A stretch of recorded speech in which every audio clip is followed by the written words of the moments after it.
ஆண்டவராகிய இயேசு கிறிஸ்துவின் இனிய நாமத்திலே உங்கள் யாவருக்கும் வாழ்த்துக்களை தெரியப்படுத்திக் கொள்ளுகிறேன். और प्रभु यीशु मसीह के नाम से सबों को अपना मैं बधाई देता हूँ। ஜெம்ஸ் சிக்காரியா சபையின் சார்பாக ஈஸ்டர் தின வாழ்த்துக்களை தெரியப்படுத்திக் கொள்வதில் மகிழ்ச்சி அடைகிறோம். जेम्स सिकरिया कलीसिया के द्वारा और ईस्टर का मैं बधाई मैं देता हूँ, उसमें मैं बहुत आनंदित हूँ। இன்றும் இந்த இடத்துல நின்று கொண்டு ஆண்டவருடைய செய்தியை கொடுப்பதற்கு ஆண்டவர் தந்த தருணத்தை நினைத்து ஆண்டவரை நன்றியோடு ஸ்தோத்தரிக்கிறேன். तो परमेश्वर को मैं धन्यवाद देता हूँ यहाँ पर खड़ा होकर के ये परमेश्वर के संदेश को देने के। இந்த பரிசுத்த ஸ்தலத்திலே நிற்பது எனக்கு ஒரு பயத்தை கொண்டு வருகிறது. इस पवित्र जगह पर खड़े होना मुझे बहुत एक डर का बात है। பரிசுத்தவான் தேவ மனிதர் நின்ற இந்த இடத்தில் நின்று கொண்டு தேவ வார்த்தைகளை சொல்லுவது எனக்கு ஒரு பயத்தை கொண்டு வருகிறது. तो पवित्र जो व्यक्ति हमारा जो परमेश्वर का दास यहाँ खड़ा होकर के उन्होंने वो संदेश को दिया, ये जगह पर मैं भी खड़ा हूँ, उसी बातों पर मैं भी वो डर है। ஆனாலும் அவருடைய ஒரு வல்லமை என்னை ஆட்கொள்ளுவதை உணர்கிறேன். तो इनका सामर्थ्य और मुझ पर वो काबिल करता है, इसलिए मैं उसके लिए परमेश्वर को धन्यवाद देता हूँ। கர்த்தர் இந்த இடத்துல அதே வல்லமையோடு ஒவ்வொருவரையும் அனுப்பும்படியாய் உங்களுக்காய் நான் ஆண்டவரிடத்திலே ஜெபித்து வந்திருக்கிறேன். तो परमेश्वर से मैं विनती करता हूँ, तो उसी सामर्थ्य के साथ हम हर एक को परमेश्वर विदा करने पाएँ।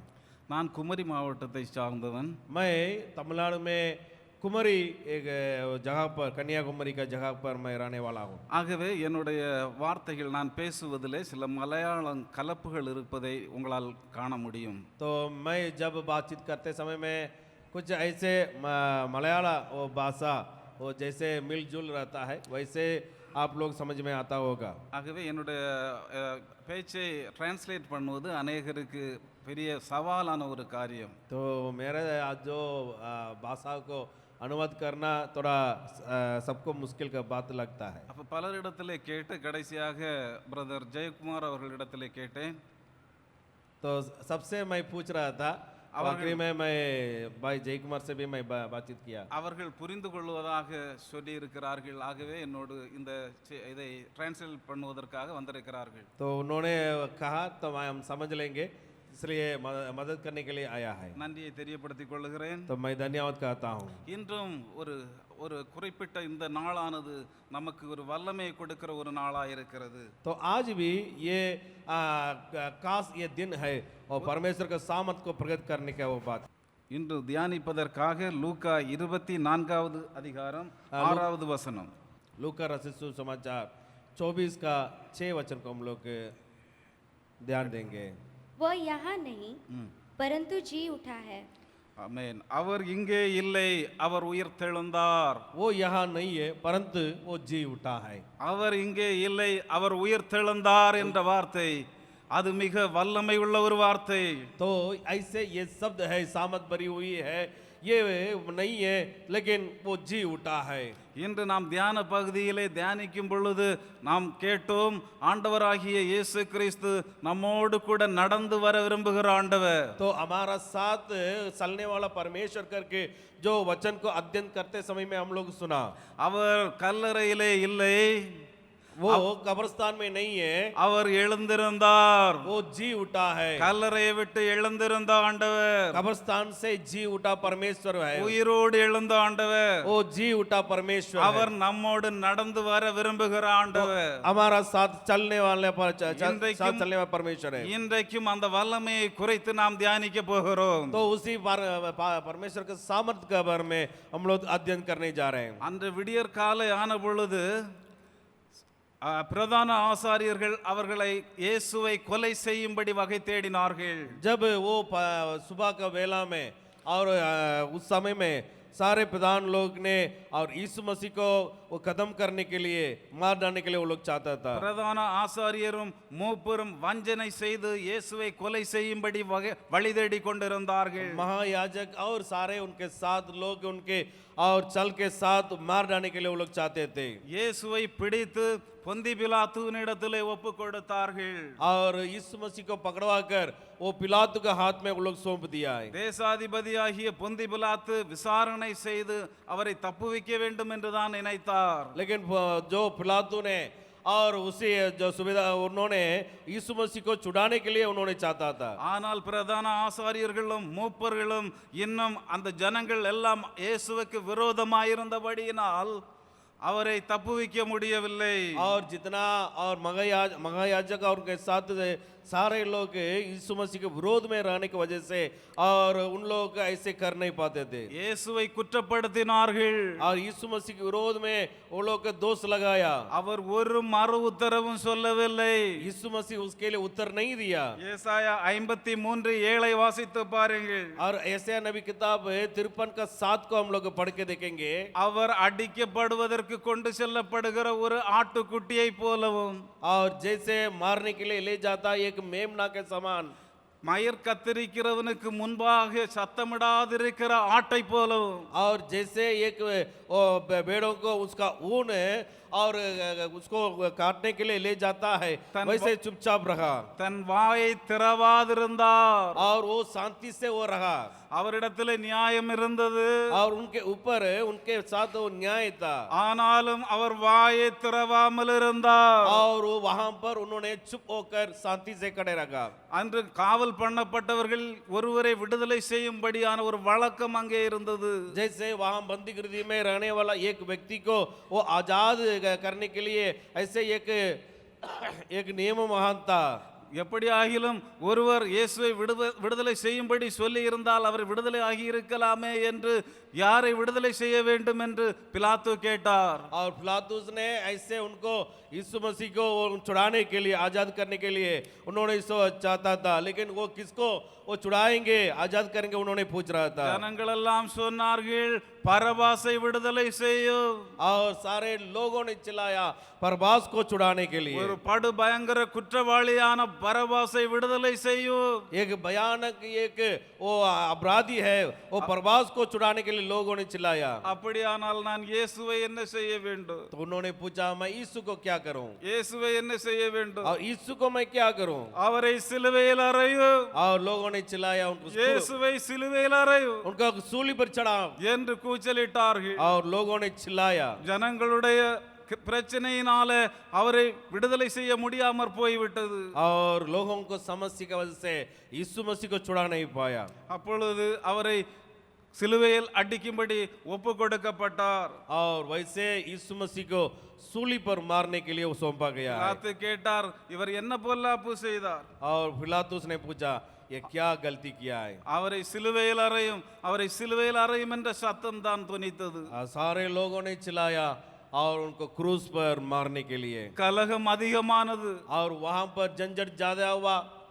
ஆகவே பிலாத்து தன் கைகளை தண்ணீரினால் கழுவி இந்த நீதிமானுடைய இரத்த பழிக்கு நான் விலகி இருக்கிறேன் என்று சொல்லி இயேசுவை ஒப்பு கொடுத்தார். आखिरी में पिलातुस ने अपना हाथों को धो करके उन्होंने कह दिया ये धर्मी व्यक्ति का दोष मुझ पर नहीं है। போர் சேவகர்கள் தேசாதிபதியின் அரண்மனைக்கு கொண்டு சென்றார்கள் இயேசுவை. और सैनिक लोग और जो वो प्रधान उनके राजमहल में ले गए थे அங்கே அவரை துப்பினார்கள். वहां पर यीशु मसीह के ऊपर थूका गया, அடித்தார்கள். उनको मारा गया அவருடைய தலையிலே முள்முடியை சூட்டினார்கள். और उनका सिर पर मुकुट का और उन्होंने कांटे का मुकुट को उन लोग लगा दिया। முள்முடியிலிருந்து ரத்தம் பீரிட்டு வெளியேறி கொண்டிருந்தது. और कांटे लगाने की वजह से उनका सिर से वो लहू बगा रहा था। இயேசுவை துப்பி கோலால் அடித்தார்கள். और यीशु मसीह के ऊपर थूक करके उनको लाठी से मारा गया। சிலுவையை சுமந்து கொண்டு போ என்று சொன்னார்கள். और उनको यीशु मसीह को कहा गया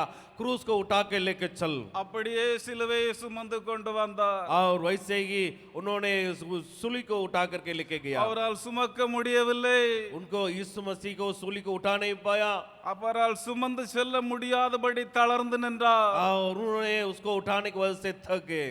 சிரேனே ஊரானாகிய சீமோனை அந்த சிலுவையை சுமக்கும்படி பலவந்தம் பண்ணினார்கள். और सिरेन के जो रहने वाला वो सिमोन उसको सूली को उठाने के लिए उनको कष्ट किया गया है। இப்பொழுது கொல்கதா என்னும் இடத்திலே வந்த பொழுது இயேசு சிலுவையில் அடிக்கப்பட்டார். और कोलकाता जगह पर ले जा करके यीशु मसीह को सूली पर मारा गया। சிலுவையிலே வரைந்தார்கள். और यीशु को सूली पर मारा गया। இயேசுவுக்கு மரண தண்டனை கொடுக்கப்பட்டது. वहां पर यीशु मसीह को मृत्यु को दंड दिया गया। இயேசுவுக்கு கொடுக்கப்பட்ட மரண தண்டனையானது பயங்கரமான மரண தண்டனை. और यीशु मसीह को जो मृत्यु का दंड दिया गया वो एकदम भयानक था. அன்று சிலுவையிலே அறைந்து கொல்லுவது அவர்கள் வழக்கமாயிருந்தது.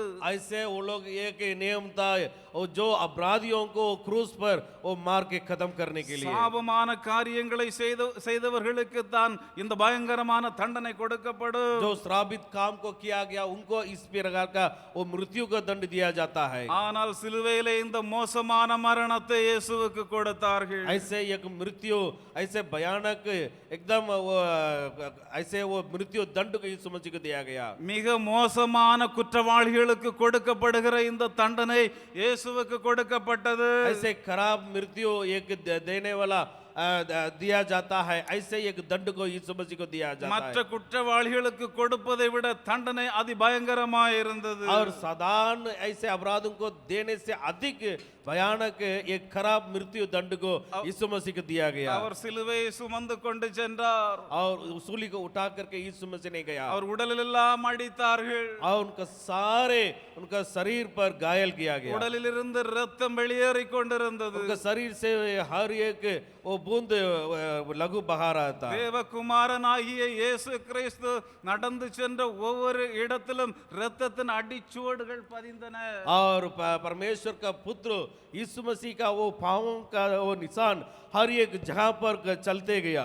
அவர் நடந்து சென்ற இடத்திலே ரத்தம் சொட்டு சொட்டாய் விழுந்தது. जहाँ पर अपना पैर रखा था सारे जगह पर वो खून बहते गया. அவருடைய உடலெல்லாம் அடிக்கப்பட்டது.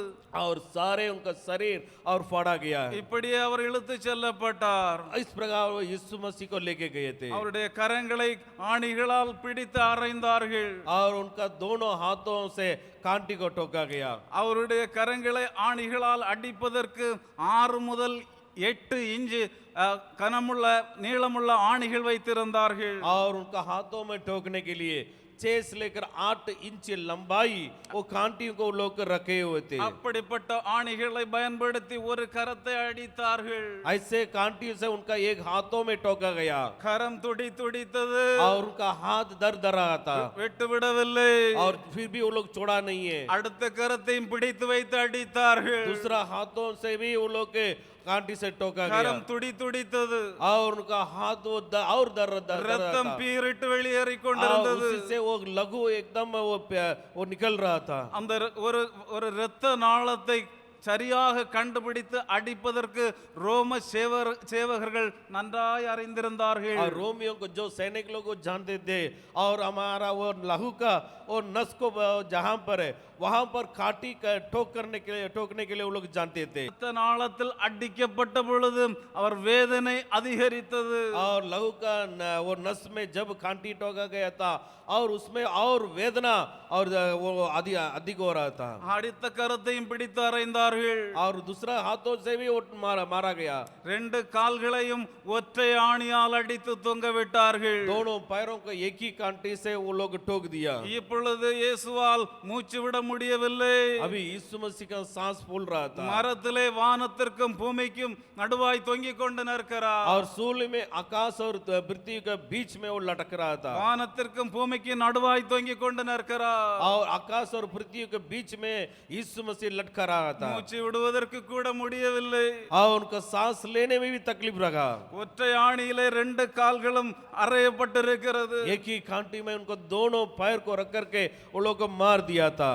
அவர் மூச்சு விட வேண்டுமானால் அந்த ஒற்றை ஆணியிலே தன்னுடைய முழு உடலையும் அவர் அந்த வெயிட்டை கொடுக்க வேண்டும். और वो सांस लेने के लिए और अपना पैर को खड़ा करके और उसी वो ताकत पर यीशु मसीह को सांस लेने के लिए लेने चाहिए था. அப்படியே தன் முதுகை வளைத்தும் ஒற்றை ஆணியிலே 2 கால்களையும் அவர் அந்த வெயிட்டை கொடுத்து மூச்சு விடுவதற்காய் முயற்சித்தார். और ऐसे यीशु मसीह ने कोशिश किया अपना ताकत का बल पर खड़ा होकर के वो झुक करके उन्होंने वो सांस लेने के लिए कोशिश भी किया था. இந்த போராட்டத்தை இந்த உபத்திரவத்தை நினைத்து பாருங்கள். इस संघर्ष को इस उपद्रव का हम लोग थोड़ा जरा सोचना இந்த चाहिए. தைரியத்தை நினைத்து इस பாருங்கள். प्रकार का यीशु मसीह का हिम्मत को सोचना है. இந்த உண்மை நிலையை ஆண்டவராகிய இயேசு கிறிஸ்து 3 மணி நேரத்திற்கு மேலாய் அனுபவித்துக் கொண்டு इस நின்றார். सच्ची बात को यीशु मसीह ने सूली पर 3 घंटे तक उन्होंने वो वो दुख को उठा रहा था। அவர் எந்த குற்றமும் செய்யவில்லை. एक भी जरा सा भी वो अपराध नहीं किया गया। எந்த குற்றமும் செய்யாத ஆண்டவராகிய இயேசு கிறிஸ்து ஆணிகளால் அடிக்கப்பட்டு பாவிகளைப் போல தொங்கிக் கொண்டு நிற்கிறார். और ऐसे निर्दोष यीशु मसीह को और सूली पर वो मार करके ऐसे ऐसे एक व्यक्ति वो खड़ा था। சவுக்கால் அடிக்கப்பட்டு கிழிக்கப்பட்ட அவருடைய உடலிலே இப்பொழுது ஈட்டியால் குத்துகிறார்கள். और कोड़े से मार करके उनको शरीर को फाड़ करके अभी बाला से भी उनको वो शरीर पर भोंका गया। ரத்தம் பீறிட்டு வெளியேறிக் கொண்டிருக்கிறது. और उसी जगह से वो लघु एकदम वो बागर वो आ रहा है। தேவகுமாரனாகிய இயேசு கிறிஸ்துவின் உடலில் இருந்து ரத்தம் வெளியேறிக் கொண்டிருக்கிறது. परमेश्वर का पुत्र के शरीर से इस प्रकार वो लघु बाहर निकल रहा है। சவுக்கடி அவருடைய முகத்தை கிழித்தது. और कोड़े उनके चेहरा पर फाड़ दिया। அவருடைய தாடி பிக்கப்பட்டிருந்தது. उनका ताड़ियों को भी वो लोग नोच दिया। தலையில் முள்கிரீடத்தை வைத்தார்கள். और सिर पर वो कांटों को मुकुट को वो लोग दबा दिया। முள்கிரீடத்தை வைத்து அடித்தார்கள். और उनका मुकुट का रख करके தலையில் कांटे को मारा। தலையிலிருந்து ரத்தம் புறப்பட்டு வந்தது. उनका सिर से भी वो लघु बह रहा है। அவருடைய ஒவ்வொரு உடலின் ஒவ்வொரு பகுதியிலிருந்தும் ரத்தம் வெளியேறியது. एक एक अंग से एक शरीर से वो लघु बहते बहते आ रहा है। மண்டை ஓட்டிலே ஆழமாய் குத்தப்பட்ட ஒரு காயம் ஏற்பட்டது. और उनका सिर का वो खोपड़ी के अंदर तक वो कांटी का वो मुकुट चला गया। தேவகுமாரன் இடத்திலே சிந்துவதற்கு இனியும் ரத்தம் இல்லை. और परमेश्वर का पुत्र का शरीर से और बहने का एक बूंद लघु तक नहीं है। கடைசி சொட்டு ரத்தம் வரையிலும் சிந்தினார். और आखिरी बूंद तक लहू को बहा दिया। கடைசி சொட்டு ரத்தம் வரையிலும் சிந்தினார். आखिरी बूंद लहू को भी बहा दिया। இப்பொழுது அவருடைய உடலில் இருந்து தண்ணீர் புறப்பட்டு வந்தது. अभी उनका शरीर में केवल पानी वो बचा था। இந்த பாடுகளை எல்லாம் ஆண்டவர் நமக்காய் அனுபவித்துக் கொண்டு நின்றார். इतना वो दुख को और इतना संघर्ष को परमेश्वर हमारे लिए वो सहा। இயேசு இந்த பாடுகளை தன்னுடைய உடலிலே அனுபவித்துக் கொண்டு நாம் பரலோகம் செல்லுகிற வழியை திறந்து வைத்தார். इतना दुख को सह करके और स्वर्ग जाने का रास्ता को परमेश्वर हमारे लिए खोल के रखा है। நமக்கு அடைக்கப்பட்டிருந்த வழி பரலோகத்திற்கு போக முடியாத சூழ்நிலையை இயேசு மாற்றினார். जहां स्वर्ग जाने के लिए रास्ता वो रोका गया था उसी रास्ता को हमारा प्रभु यीशु मसीह ने खोल के रखा। தன்னுடைய உடலில் இருந்து ரத்தம் சிந்தப்பட்டதன் மூலமாய் நாம் இன்று பரலோகம் செல்லுகிற வழியை இயேசு நமக்காய் திறந்து வைத்தார். आज हम लोग स्वर्ग जाने के लिए रास्ता को यीशु मसीह लघु बगाने के वजह से आज हम लोग पहुंच पा रहे हैं। நீங்களும் நானும் மற்றும் ஞானஸ்நானம் பெற்று ஆண்டவருடைய பிள்ளையாய் வாழுகிற ஒவ்வொருவரும் பரலோகம் செல்லும்படியான வழியை அவர் நமக்கு திறந்து வைத்தார். और स्वर्ग जाने के लिए रास्ता को यीशु मसीह ऐसे हम लोग इसलिए खोल के रखा। हम लोग बपतिस्मा लेकर के उनके संतान बन करके हम लोग जी रहे हैं। நமக்கு வேறு வழி இல்லை. हम लोग और कोई रास्ता नहीं है। இயேசுவின் ரத்தமே நம்மை பரலோகம் கொண்டு சேர்க்கும். यीशु मसीह के लघु ही हम लोग स्वर्ग ले जा सकता நம்முடைய है। பாவத்திற்கு மன்னிப்பை கொடுப்பதற்கு இயேசுவின் ரத்தம் இருக்கிறது. हम लोग का पापों को छुटकारा देने के लिए यीशु मसीह का लघु है। நம்முடைய பாவத்திற்காய் அவர் சிலுவையிலே தொங்கிக் கொண்டு நின்றார். हमारा पापों के लिए यीशु मसीह वो सूली पर लटक रहा था। இப்பொழுது அவரை சிலுவையில் அடித்து அவர் மரணத்தை அடைந்த பொழுது और जब सूली पर मार करके और उनको मृत्यु हो रहा था। அரிமத்தியா ஊரானாகிய யோசேப்பு போய் ஆண்டவருடைய சரீரத்தை கேட்டார். अरिमती वो सागर कराने वाले यूसुफ जाकर के यीशु मसीह के शरीर को मांगा। ஐயா என் ஆண்டவரை கொன்று போட்டீர்களே, हमारा परमेश्वर का आप लोग ने मारा गया, அந்த சரீரத்தை ஆகிலும் எங்களுக்கு தாருங்கள். उस शरीर को हम लोगों के लिए दे दीजिए। பிலாத்து அந்த சரீரத்தை கொடுக்கும்படி ஒப்பு கொடுத்தார். और पिलातुस ने उसको मान लिया, उस शरीर को दे दिया। அந்த சரீரத்தை இயேசுவை கொண்டு சென்று और उस शरीर को ले जा करके புதிய கல்லறையிலே அவரை வைத்தார். और नया कब्रिस्तान के अंदर को शरीर को रखा गया ஒரு है। பெரிய கல்லை புரட்டி வைத்தார்கள். और वहां पर एक बड़ा एक पत्थर को उनको डाक दिए। யாரும் வைக்கப்படாத ஒரு புதிய கல்லறையிலே இயேசு வைக்கப்பட்டார். वहां पर उसी कब्रिस्तान में किसी को भी नहीं रखा, नया कब्रिस्तान में यीशु मसीह के शरीर को रखा गया। இப்பொழுதுதான் பிரதான ஆசாரியனும் பரிசேயர்களும் அவரிடத்திலே வந்து எத்தன் 3 நாளைக்கு மூன்றாவது நாள் உயிர்த்தெழுவான் என்று சொல்லி இருக்கிறார்.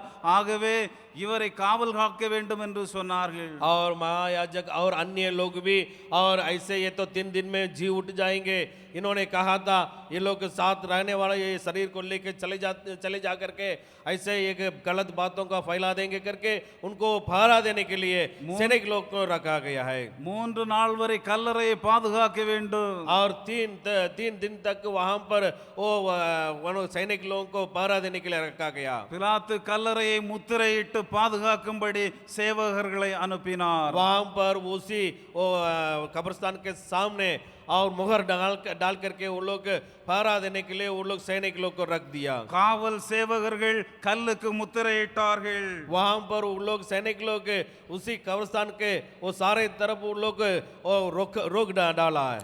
அவர்கள் முத்திரையிட்டு இனி யாரும் வெளியே வர முடியாது, இயேசு வெளியே வர முடியாதபடி காவல் காத்து கொண்டு நின்றார்கள். और बाहर वो लोग ऐसे फहरा दे करके और यीशु मसीह बाहर नहीं निकलना है करके वो लोग ने उतना वो चौकस रखा. தேவபுத்திரன் முன் கல்லறையில அந்த கல் முன்னால தேவபுத்திரன் முன்பாக இந்த முத்திரை நிற்குமோ?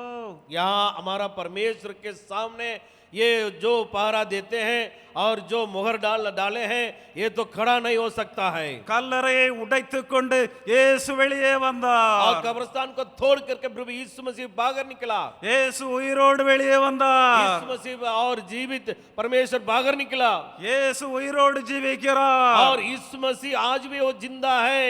நான் விசுவாசிக்கிற இயேசு, मैं जिस यीशु मसीह को विश्वास करता हूँ அவர் ஜீவிக்கிற वो ஆண்டவர். जीवित परमेश्वर है. ஒரு கல்லறை அவரை அடக்கிக் கொள்ள முடியவில்லை. ये कब्रिस्तान उसको रोक नहीं पाया கல்லறையில் இருந்து எழும்பி வந்தார். और वो कब्रिस्तान से वो जी उठा. இன்று உயிரோடு இருக்கிறார். आज भी वो जिंदा है. அவர் இங்கே இல்லை, वो यहाँ पर नहीं है அவர் உயிரோடு எழுந்தார். और ये जी उठा है. இயேசு உயிரோடு எழுந்தார். यीशु मसीह जी उठा है. இயேசு உயிரோடு எழுந்தார். यीशु मसीह जी उठा है. என்று நான் விசுவாசிக்கிற ஆண்டவர் உயிரோடு இருக்கிறார். आज मैं जिस परमेश्वर को विश्वास करता हूँ वो यीशु मसीह आज जिंदा है. இன்னும் நாம் விசுவாசிக்கிற ஆண்டவர் நம்மோடு கூட இருக்கிறதை பார்க்க முடியும். जो विश्वास करने वाला परमेश्वर आज हमारा साथ जीवित हम लोग देख सकते हैं. அந்த முத்திரை தேவபுத்திரன் முன் நிற்க முடியவில்லை. वो मोहर उनके सामने वो परमेश्वर पुत्र के सामने वो खड़ा हो नहीं पाया. ஆண்டவராகிய இயேசு கிறிஸ்து உயிரோடு எழும்பினார். और यीशु मसीह वहां पर वो जीवित हो गया. இன்றும் அவர் நம்மோடு கூட இருக்கிறார். आज भी वो परमेश्वर हम लोग साथ है. அவருக்கு அவ்வளவு பிரியம் நம்மோடு கூட இருப்பது. हम लोग साथ रहने के लिए उतना वो इच्छुक है. ஆகவே தான் அவர் உடலோடு எடுத்துக்கொள்ளப்பட்ட போதும் அவர் சொன்னார், जब हम वो शरीर के साथ लेते समय उन्होंने कहा உங்களுக்காக ஒரு தேற்றரவாளனை அனுப்புவேன் என்று.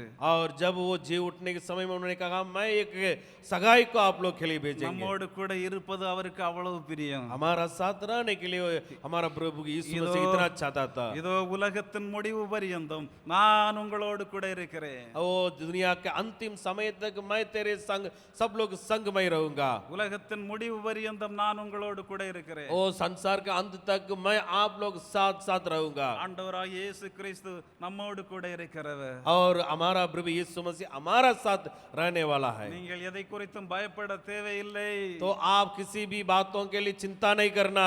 அவர் இயேசு நம்மோடு கூட இருக்கிறார். यीशु मसीह हमारा साथ है.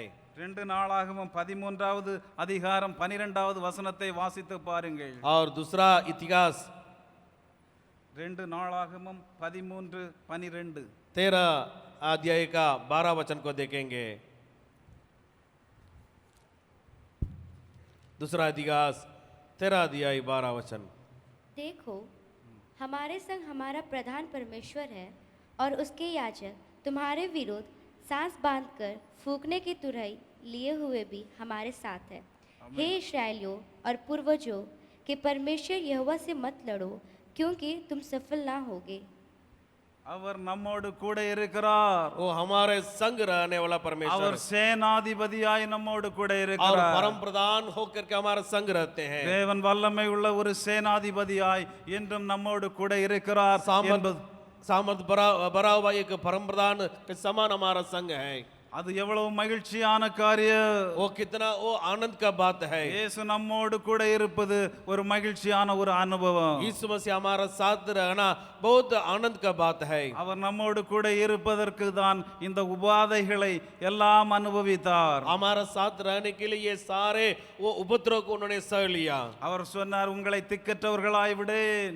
उन्होंने कहा मैं आप लोगों को वो दुख वो अनाथ नहीं छोड़ूंगा। உங்களை ஒருபோதும் திக்கற்றவர்களாய் விடேன். मैं आपको अनाथ नहीं छोड़ूंगा। நான் உங்களோடு கூட இருக்கிறேன் मैं आपके संग संग रहूंगा। என்று நம்மோடு கூட இருக்கிற ஆண்டவர். तो आज हमारा साथ रहने वाला परमेश्वर, நம்மோடு கூட அந்த ஆண்டவர் இருக்கிறார். वो परमेश्वर आज भी हम लोग साथ है। நார்மேனியன்ஸ் என்று ஒரு குரூப் இருந்தது. मर्मनियंस करके एक झुंड है। இவர்கள் 1066வது ஆண்டு ஒரு யுத்தம் ஒன்றை செய்தார்கள்.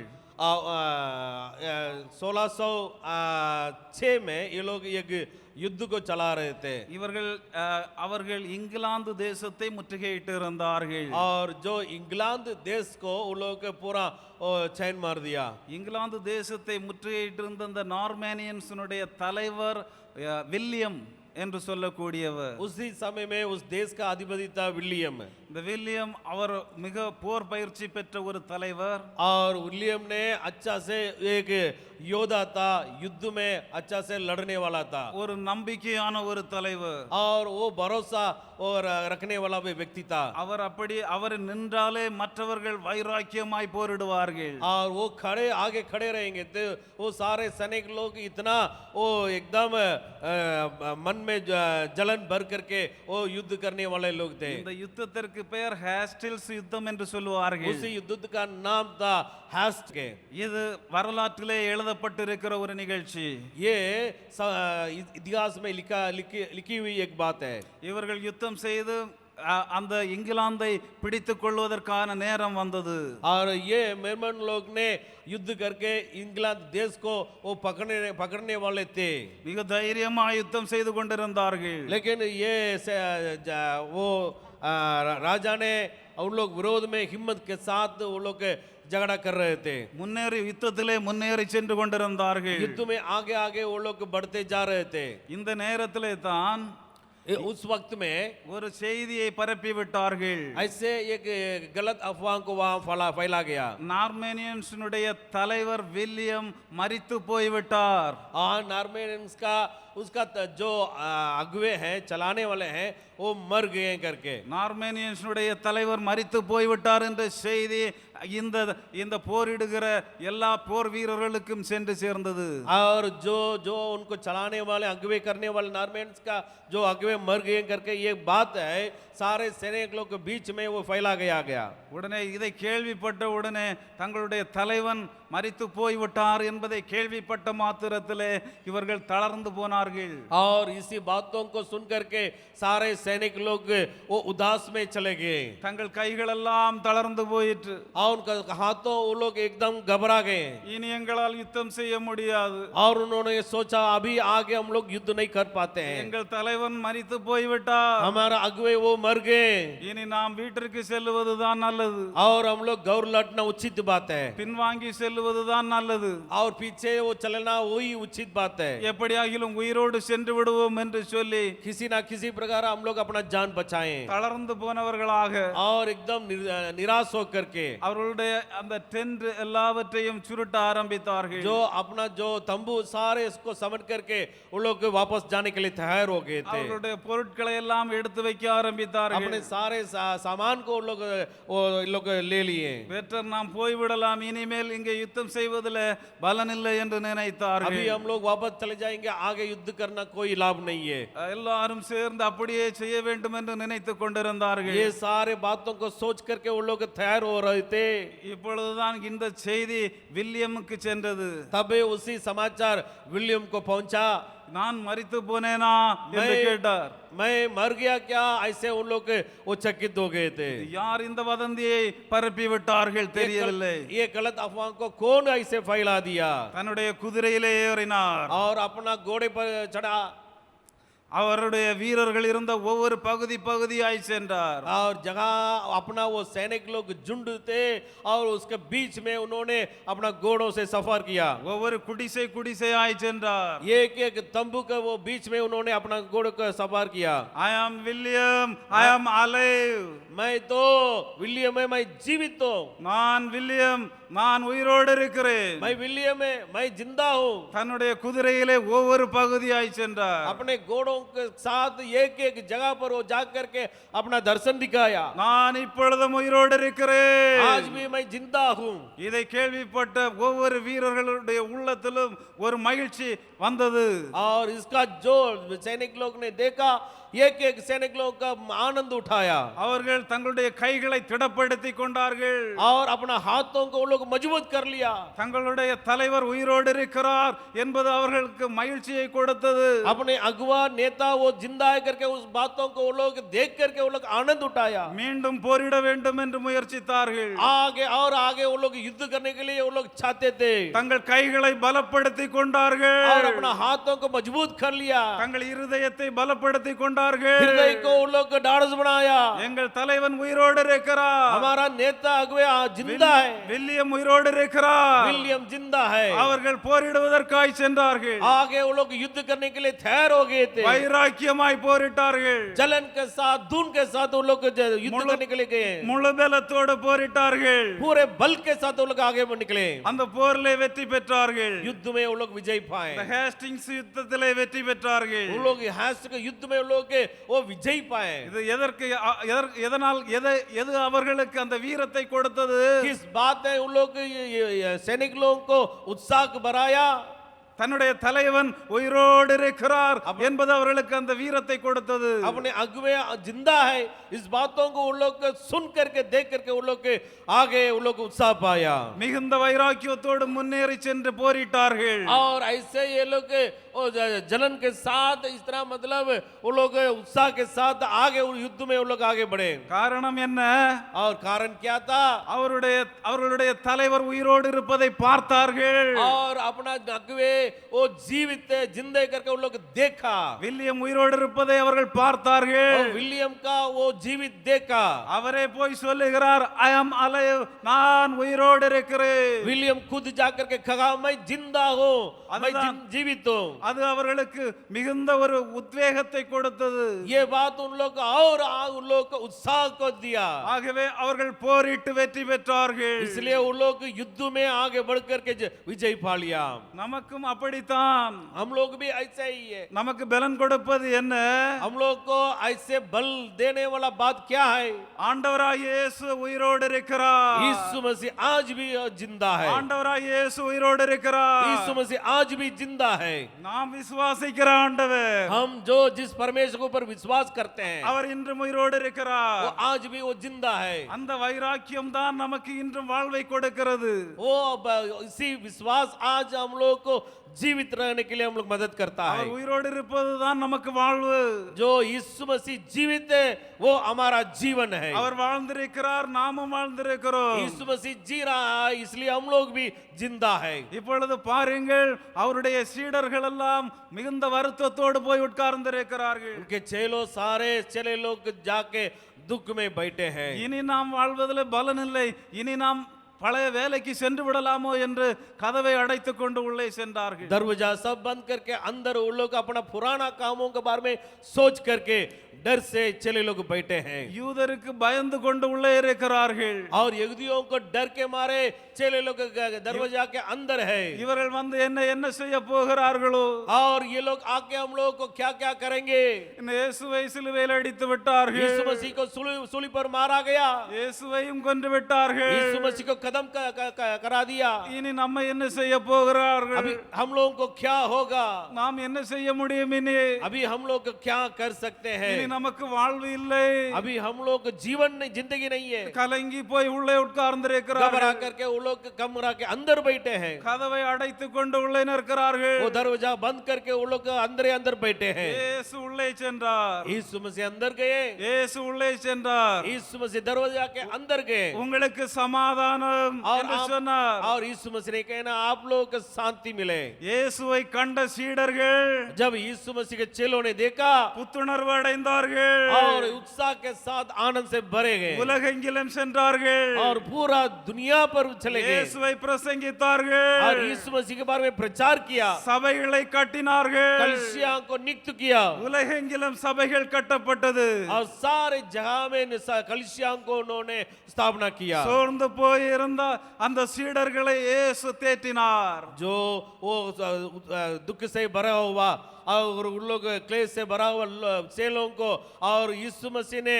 आनंद से उन लोग भर दिया. இந்த ஹேஸ்டிங்ஸ் யுத்தத்திலே கலந்திருந்த அந்த வில்லியம் தலைவரும் இதைத்தானே செய்தார். और कैस्टिंग युद्ध में जो सैनिक लोग ने वो जो काम कर रहे थे और विलियम ने ऐसे सैनिक लोगों का इस प्रकार उत्साह को उन्होंने दिया. அவர் மரித்து போனார் என்பதை கேட்ட உடனே சோர்வடைந்து விட்டார்கள். और विलियम मर गए करके सैनिक लोग जब सुने थे वो लोग उदास में चले गए. ஆனால் அவர் ஒவ்வொரு இல்லமாக ஒவ்வொரு டென்டாக சென்று நான் உயிரோடு இருக்கிறேன் என்று சொன்ன பொழுது புத்துணர்வு பெற்றார்கள். एक एक टेंट में वो तंबू में जाकर के मैं जिंदा हूं करके उनके सामने अपने दिखाने के बाद में सारे सैनिक लोग उत्साह हो गया है. என்று ஆண்டவராகிய இயேசு கிறிஸ்து அதைத்தான் செய்தார். आज भी यीशु मसीह उसी कामों को हम लोग बीच में करता है. கல்லறையிலிருந்து எழுந்து வந்த ஆண்டவராகிய இயேசு கிறிஸ்து और कब्रिस्तान से जी उठा हमारा प्रभु यीशु मसीह ने சீஷர்களை சென்று பார்த்தார். और चेलों को जाकर के उन्होंने देखा சமாதானம் என்று சொன்னார். और शांति मिले करके उन्होंने कहा. எனக்கு அன்பான சகோதர சகோதரிகளே, मेरे प्रिय भाइयों बहनों, ஒருவேளை சமாதானம் இல்லாமல் இருக்கிறீர்களோ, क्या आप लोग बीच में और अशांति का वातावरण है? ஏதோ ஒரு காரியத்தை நினைக்கும் பொழுதெல்லாம் கண்ணீரோடு உட்கார்ந்திருக்கிறீர்களோ, कुछ बातें याद आ जाता है तो हमारा आंख एकदम आंसू में भर जाता உங்க है. வியாதிகளை நினைக்கும் பொழுது எனக்கு இதுதான் முடிவோ என்று நினைக்கிறீர்களோ, जब हम लोग बीमारी के बारे में सोचने समय में मेरा अंत बस इतना ही करके हम लोग निराश में बैठ जाते இனி हैं. எங்களுக்கு ஒன்றும் செய்ய முடியாது என்று நினைத்துக் கொண்டிருக்கிறீர்களோ, अभी हम क्या कर सकते हैं, कुछ भी नहीं होगा करके हम लोग निराश में हो चले जाते हैं. நான் உங்களுக்கு சொல்லுகிறேன், मैं आप लोग को कहता हूँ நான் விசுவாசிக்கிற இயேசு உயிரோடு இருக்கிறார். जिस परमेश्वर को ऊपर विश्वास करते हैं वो यीशु मसीह जीवित है. உங்கள் வாழ்க்கையிலே ஒரு அற்புதத்தை செய்வார். परमेश्वर आपके जीवन में एक चमत्कार को करेंगे. ஒவ்வொருவருடைய வாழ்க்கையிலும் அதை செய்வார். हर एक व्यक्तियों के जीवन में ये करेंगे. எந்த காரியத்தை குறித்து நினைத்து கலங்கி கொண்டிருக்கிறீர்கள், जिस बातों को सोच करके हम लोग वो दुख में भरे हैं என்னால் இனி முடியாது என்று சொல்லுகிறீர்களோ, और आप लोग कह सकते हैं मुझसे नहीं होगा. இயேசு உங்களை கொண்டுதான் செய்வார். यीशु मसीह आप ही के द्वारा आपको रख करके करेंगे. நீங்கள் முடியாது என்று சொல்லுகிற காரியத்திலே அதை முடியும் என்று ஆண்டவர் சொல்லுகிறார். जिस बातों को ना कहते हैं और असंभव समझते हैं उस बातों को परमेश्वर हाँ करके वो संभव करने वाला है. நீங்கள் முடிந்து போனது என்று நினைத்த காரியத்தை ஆண்டவர் துவங்குவார். असंभव का संभव करने वाला परमेश्वर शुरू करने के लिए तैयार है. நன்மையானவற்றை உங்கள் வாழ்க்கையிலே துவங்க भलाई போகிறார். को हमारे जीवन में शुरू करने के लिए वो यीशु मसीह तैयार है. இந்த நாளிலே அதற்காய் தான் இயேசு உயிரோடு எழுந்து வந்தார். आज इस दिन के लिए हमारा प्रभु यीशु मसीह जी उठे हैं. அவ்வளவு நேரம் சீடர்கள் பயந்து கொண்டிருக்கிறார்கள். उतना समय तक चेलों ने वो डर के मारे रहते थे நாங்கள் இனி என்ன செய்ய முடியும் என்று கலங்கி போனார்கள். और हम लोग भी क्या कर सकते हैं करके वो लोग वो एकदम घबरा करके वो लोग बैठे हुए थे. இயேசுவை கண்டவுடன் அவர்கள் புத்துணர்ச்சி அடைந்தார்கள். यीशु मसीह को देख करके वो लोग एकदम आनंद से भरे गए. இயேசுவை கண்டவுடன் அவர்களுக்கு ஒரு புதிய வெற்றி உண்டானது. यीशु मसीह को देखने के बाद में ये नया विजय को वो लोग प्राप्त किए हैं. இனி நான் தனியா இல்ல, अभी आज हम लोग अकेले नहीं है. இனி நாங்கள் தனியா இல்ல, ये झुंड हम लोग अकेला नहीं है. எங்களோடு இயேசு இருக்கிறார். हम लोग संग संग यीशु मसीह है. ஆகவே தான் அவர்கள் அந்த தைரியத்தோடு உலகத்தின் ஒவ்வொரு பகுதியாய் கடந்து சென்றார்கள். इसी हिम्मत के साथ देश देश में वो लोग एक एक कोने पर वो लोग गए. உலகத்தின் ஒவ்வொரு பகுதியாய் ஆண்டவருடைய வார்த்தைகளை சொல்ல ஆரம்பித்தார்கள். एक एक कोने में यीशु मसीह का सुसमाचार को लेकर के हिम्मत के साथ वो लोग प्रचार किए. எவ்வளவு பெரிய ஆசீர்வாதம்! और कितना बड़ा आशीष का बात है. உலக மக்கள் அனைவரும் எல்லோரும் அந்த பரலோகம் செல்லும் வழியை இயேசு திறந்து வைத்தாரே. और सारे लोग स्वर्ग जाने के लिए रास्ता को हमारा प्रभु यीशु मसीह ने खोल के रखा। இப்பொழுது இந்த சீஷர்களை கொண்டு அதை செய்கிறார். अभी ये चेलों के द्वारा इस कामों को यीशु मसीह ने पूरा कर रहा है। பயப்படாதிருங்கள், நான் உங்களோடு கூட இருக்கிறேன். डरो मत, मैं तेरे संग हूँ, साथ हूँ। இதோ உலகத்தின் முடிவு பரியந்தம் நான் உங்களோடு கூட இருக்கிறேன். वो संसार के अंत तक मैं आपके संग संग हूँ। நான் உங்களை திக்கற்றவர்களாக விடு, मैं आपको अनाथ नहीं छोड़ूंगा। நான் உங்களோடு கூட இருக்கிறேன். मैं आपके संग हूँ। அவருடைய வார்த்தைகள் பலன் கொடுத்தது. और ये शब्द उन लोगों को हिम्मत भरा, பலன் கொடுத்தது. हिम्मत भरा। என்றும் அது உங்களை பலப்படுத்துகிறது. आज भी वो शब्द हम लोगों को हिम्मत से ढाढ़स से बांधता है। சோர்ந்து போய் வந்திருக்கிற என் அன்பு சகோதரனே, जो निराश में भरे हुए लोग हैं, பல நாட்களாய் சோர்ந்திருக்கிற என் அன்பு சகோதரியே, वो बहुत दिन तक जो निराश में वो बांधे गए हैं, वो मेरे बहन உங்கள் வாழ்க்கையிலே ஒரு புதிய துவக்கம் என்று ஆரம்பிக்கும். में जिंदगी में एक नया दिन वो खुला गया है। உயிரோடு எழுந்த இயேசு இன்று அதை உங்களுக்கு செய்ய போகிறார். जो हमारा जीवित पर में यीशु मसीह वो बातों को आज आप लोग के लिए करने के लिए तैयार है। உங்கள் கண்களே அதை காணும். आपका खुद आंखें उसको देखेंगे। பிரத்தியானுடைய கண்கள் அல்ல, वो अन्य जो आंखों नहीं है, உங்களுடைய கண்கள் காணு. वो आप खुद देखेंगे। நீங்களும் அதை அனுபவிப்பீர்கள். जो इस बातों को आप खुद महसूस करेंगे। ஆண்டவர் கொடுக்கிற நன்மையை அனுபவிப்பீர்கள். परमेश्वर का भलाई को आप लोग महसूस करेंगे। இன்று அந்த நன்மையை பெற்றவர்களாய் நாம் செல்ல வேண்டும். आज इस भलाई को प्राप्त करके यहाँ से निकले। இன்று அந்த ஆண்டவரை நாம் தரிசித்து செல்ல வேண்டும். उस परमेश्वर का आज हम लोग दर्शन पा करके यहाँ से निकलने हैं। ஆண்டவரே, நான் இன்று உம்மை தரிசித்து செல்ல வேண்டும் என்று ஜெபத்தோடு இருக்கிற உங்கள் ஒவ்வொருவருக்கும் அவர் தரிசனமாவார். तो ऐसे जो प्रार्थना के साथ और ऐसे एक प्यास के साथ परमेश्वर के दर्शन को पाने के लिए यहाँ तैयार है, वो सब उस दर्शन पा करके यहाँ से निकलेंगे। இந்த உயிர்த்தெழுதல் நாளை எதற்காய் கொண்டாடுகிறார்கள் தெரியுமா? ये परमेश्वर का पुनरुत्थान का दिन को क्यों हम लोग मानते हैं? சில அவரை அதை நினைவு கூறும்படி சிலர் செய்கிறார்கள். कुछ लोग उसको याद करने के लिए करते हैं। லூக்கா 24:1 வாசித்து பாருங்கள். 24 का लूका सुसमाचार, லூக்கா 24:1. और 24 का पगला वचन को हम लोग देखेंगे। परंतु सप्ताह के पहले दिन बड़े भोर को वो उन सुगंधित वस्तु को जो उन्हें तैयार की थी लेकर कब्र पे आई। हाँ, बस। மகதலேனா மரியாளும் மற்ற பெண்களும் இயேசுவின் உடலில் நறுமணம் கொண்டு செல்லுகிறார்கள். और यहाँ स्त्रियां हैं, मगदलेना मरिया और दूसरी मरिया यीशु मसीह के शरीर को सुगंधित करने के लिए वहां वो लोग जा रही है। நறுமண பொருட்களை எடுத்துக்கொண்டு செல்லுகிறார்கள். सुगंधित वस्तुओं को लेकर के वो लोग जा रही है। இயேசுவை கல்லறையிலே பார்க்கலாம் என்று போகிறார்கள். और कब्रिस्तान में जाकर के यीशु मसीह को देखने के लिए जा रही है। அவர் மரித்து 3ஆம் நாள் உயிரோடு எழும்புவேன் என்று அவர் சொன்னதை அவர்கள் மறந்து போய்விட்டார்கள்.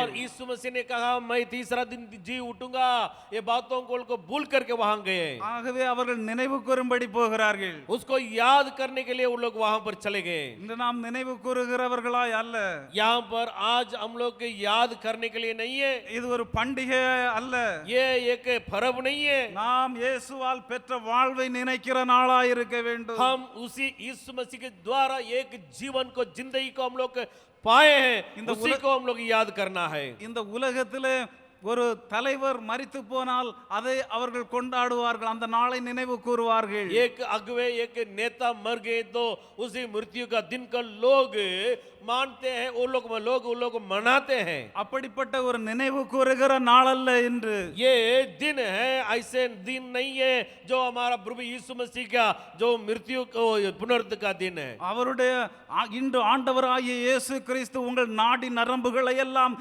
எழுப்பி விடுகிற இந்த நேரம், ये यीशु मसीह हमारा हर एक नस नस को खड़ा करने के लिए हमारा शरीर में और उनका ऐसे एक जलन को लाने के उस वक्त दिन है। ये உள்ளத்திற்குள்ளிருந்து எழும்ப வேண்டும். அது हमारा दिल से उनका जो ये दिन है, हम लोग ऐसे एक उत्साह को भरना है। நம்ம உடல் முழுவதும் அதை நாம் பார்க்கிற நேரம் இது ஆண்டவருடைய ஆவியானவருடைய பிரசன்னத்தை, ये परमेश्वर का ये वचन है, हमारा शरीर तौर से हम लोग महसूस करने का दिन है। அந்த இருதயத்திலே உயிர்த்தெழுந்த வல்ல வல்லமை எழும்ப வேண்டும். हमारा दिल में और परमेश्वर का जो जीवित परमेश्वर का सामर्थ्य से भरना அதை पड़ेगा। நாம் ஞாபகப்படுத்துகிற நாள் அல்ல இன்று. ये हम लोग की याद दिलाने वाला बात नहीं है। இந்த வல்லமை நம் உள்ளத்திற்குள் எழும்புகிற நாள். ये सामर्थ्य हमारा अंदर से प्रकट करने का वो दिन है। உயிரோடு இருக்கிற ஆண்டவர் நம் உள்ளத்திற்குள்ளே எழுந்தருளுகிற நேரம் இது. और जीवित परमेश्वर हमारा शरीर से हमारा दिल से प्रकट करने के लिए को जीवित करने के लिए उस दिन है, आज दिन है। அவர் இன்று நம்மோடு கூட பேசிக் கொண்டிருக்கிற நேரம். आज भी वो परमेश्वर हम लोग संग संग वो बातचीत करता है। ஆகவே அவரை நாம் நினைவு கூறுவதல்ல, இன்று அவரை உள்ளத்திற்குள்ளிருந்து அது வெளிவர வேண்டிய நேரம் இது. और ना केवल हम लोग याद करना, हमारा अंदर से दिल से वो सच्ची वो जीवित परमेश्वर को हम लोग के दर्शन और दिखाना क्या वो बात है।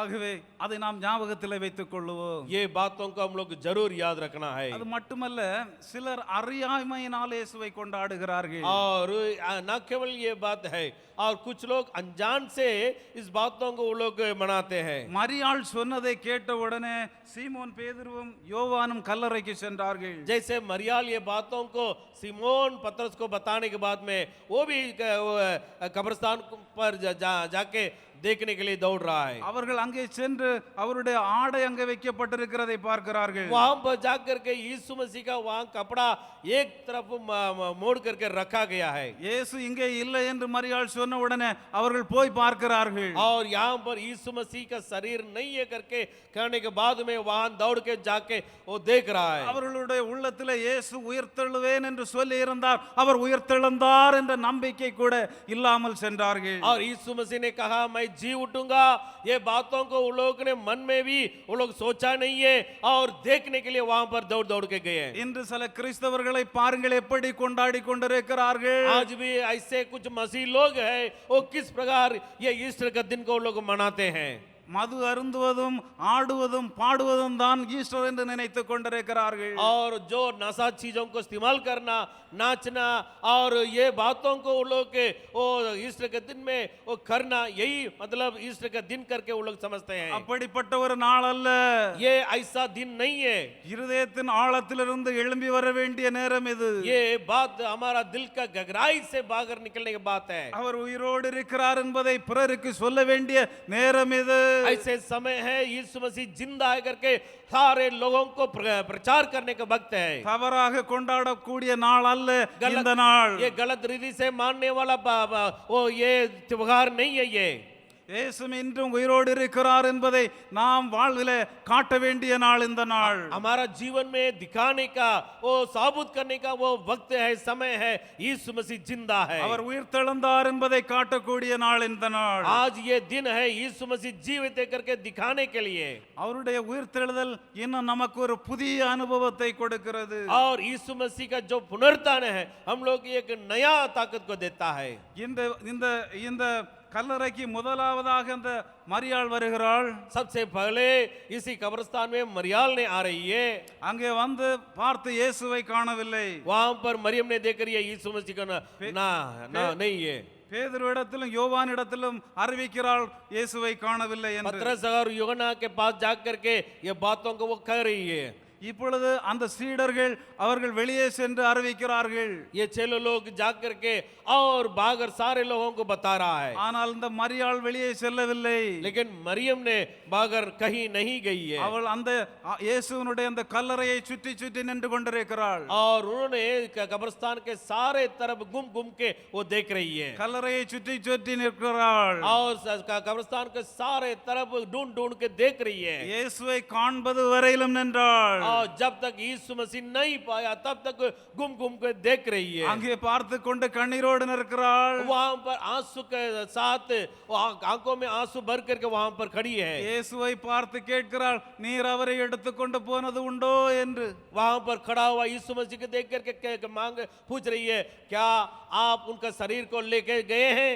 அவரை தோட்டக்காரன் என்று நினைத்தாள். वो घर का वो बगीचा का माली समझ करके उससे पूछ रही है, நீர் எடுத்துக்கொண்டு போனது உண்டோ என்று கேட்கிறாள். क्या आप उठा लेके गए, क्या आपको मालूम है क्या करके उनसे पूछ रही है। இயேசு திரும்பி பார்த்து சொன்னார், यीशु मसीह लौट करके कहा, மரியாளே, हे मरियम, மரியாளே, हे मरियम, மரியாள் சொன்னாள், ரபோனே, और मरियम ने कहा हे रबूनी, இயேசுவே हे यीशु। நீரா என்று ஆச்சரியப்பட்டாள். आप ये करके उन्होंने चकित हो गई। இயேசுவை பார்ப்பது வரையிலும் அவள் அந்த கல்லறை விட்டு செல்லல. जब तक यीशु मसीह को ना देखी तब तक उन्होंने वहां से नहीं हटी। இயேசுவை பார்த்தாள், புது வாழ்வு அடைந்தாள். जब यीशु मसीह को देखी वहां पर एक नया जिंदगी को ले पाली। யோவான் 20வது அதிகாரம் 18வது வசனத்தை வாசித்து பாருங்க. यूहन्ना 20 का 18 वचन को हम लोग देखेंगे। मरियम मगदलिनी हाँ। ने जाकर चेलों को बताया, मैंने प्रभु को देखा और उसने मुझसे ये बातें कही। நான் ஆண்டவரை கண்டேன், उन्होंने कही मैं प्रभु को देखा, நான் இயேசுவை கண்டேன், मैं प्रभु को देखा, நான் இயேசுவை கண்டேன் मैं यीशु को देखा। என்று சொல்ல ஆரம்பித்தாள். वो कहने लगी। எனக்கு அன்பானவர்களே, मेरे प्यारों, இன்று ஆண்டவரை சந்தித்தே செல்ல வேண்டும். நீங்க ये परमेश्वर से मिल करके आप लोग என் जाना है। ஆண்டவரே என்னோடு கூட வாரு. हे प्रभु मेरे संग संग चले। எனக்காக உயிரோடு எழுந்த என் ஆண்டவர் मेरे लिए जी उठा परमेश्वर என்னோடு கூட வாரும் என்று சொல்லுவோம். मेरे संग संग चलिए। அவர் எப்படிப்பட்ட ஆண்டவர் தெரியுமா? वो कैसे प्रभु है आप लोग जानते हैं। உங்களோடு கூட இருக்கிற ஆண்டவர் आपके साथ साथ संग संग रहने वाला परमेश्वर 10,000 பேர்களிலும் சிறந்தவர். और हजारों हजारों से भी वो एकदम अच्छे परमेश्वर है। பராக்கிரமமுடையவர் என் ஆண்டவர். पराक्रम से भरने वाला परमेश्वर है। அவர் ஐஸ்வர்ய சம்பன்னர், वो परमेश्वर का वो अद्भुत परमेश्वर है। சகல வல்லமையும் நிறைந்தவர், सारे सामर्थ से भरा हुआ परमेश्वर है। சேனைகளின் கர்த்தர் அவர். सेनाओं का परमेश्वर वह है। அவர்தான் உயிரோடு எழுந்தார். वही परमेश्वर आज जिंदा है। அவர்தான் உயிரோடு எழுந்தார். वही परमेश्वर आज जी उठे हैं। அவர் கல்லறையில் இல்லை, वो कब्रिस्तान में नहीं है உயிரோடு எழுந்தார். और जीवित हो गए। அவர் ஜீவனுள்ள ஆண்டவர், वो जीवित परमेश्वर है। நம்பிக்கை கொடுக்கக்கூடிய ஆண்டவர். आशा को दिलाने वाला परमेश्वर है। ஜீவனுள்ள ஆண்டவர் நமக்கு நம்பிக்கை உண்டாகும்படி செய்கிறார். ऐसे परमेश्वर हम लोग को आशा दिलाने के लिए करता है। பேதுரு 1:3 வாசித்து பாருங்கள். पगला पत्रस पहला अध्याय 1 பேதுரு 1:3 வாசித்து பாருங்கள். पहला पत्रस पगला का अध्याय 3 वचन को हम लोग देखेंगे। हमारे प्रभु यीशु मसीह के परमेश्वर और पिता का धन्यवाद हो, जिसने यीशु मसीह के मरे हुओं में से जी उठने के द्वारा अपने बड़ी दया से हमें जीवित आशा के लिए नया जन्म दिया। ஆமென். நமக்கு நம்பிக்கை உண்டாகும்படி அவர் மறுபடியும் ஜெனிப்பிக்கப்பட்டார். हम लोगों को आशा दिलाने के लिए वो यीशु मसीह ने फिर जन्म लिया है। அதன் மூலமாய் வெளிப்படுத்துன விசேஷம் 1வது அதிகாரம் 6வது வசனத்தை வாசித்து பாருங்கள். और इसी के वजह से वो प्रकाशित वाक्य पहला अध्याय का 6 वचन को हम लोग देख सकते हैं। தேவனுக்கு முன்பாக நம்மை அவர் ராஜாக்களும் ஆசாரியர்களும் ஆக்கினார். और परमेश्वर के सन्मुख में हम लोग राजा का रूप में लेवियों का रूप में हम लोग को खड़ा कर दिया है। அவர் கண்ணீரோடு அவர் அந்த வேதனைகளை எல்லாம் அனுபவித்து அவர் உயிர்த்தெழுந்த காரணத்தினாலே நம்மை ராஜாக்களாய் ஆண்டவருக்கு முன்னே நிறுத்துகிறார். सारे दुखों को सह करके जी उठने के सामर्थ्य के साथ हम लोगों को राजा और लेवी के रूप में बदल करके वो खड़ा कर दिया है। இன்று அந்த ஆண்டவரை நம்மோடு அழைத்து செல்வோமா? आज वो परमेश्वर हम लोग साथ संग ले जाए। ஆண்டவரே, நீர் ஜீவிக்கிறீர் என்பதற்கு நான் சாட்சி அப்பா. ये प्रभु तो जीवित है करके मैं तेरे लिए गवाही हूँ। நீங்கள் இன்றும் ஜீவிக்கிறதற்கு நான் சாட்சி. आप हमेशा हमेशा वो जीवित परमेश्वर करके मैं गवाही हूँ। எல்லாரும் சொல்லுவோமா? ஜெபிப்போமா? எல்லாரும் आइए हम सब कह करके हम आंडवरे, सब प्रार्थना करेंगे। ஆண்டவரே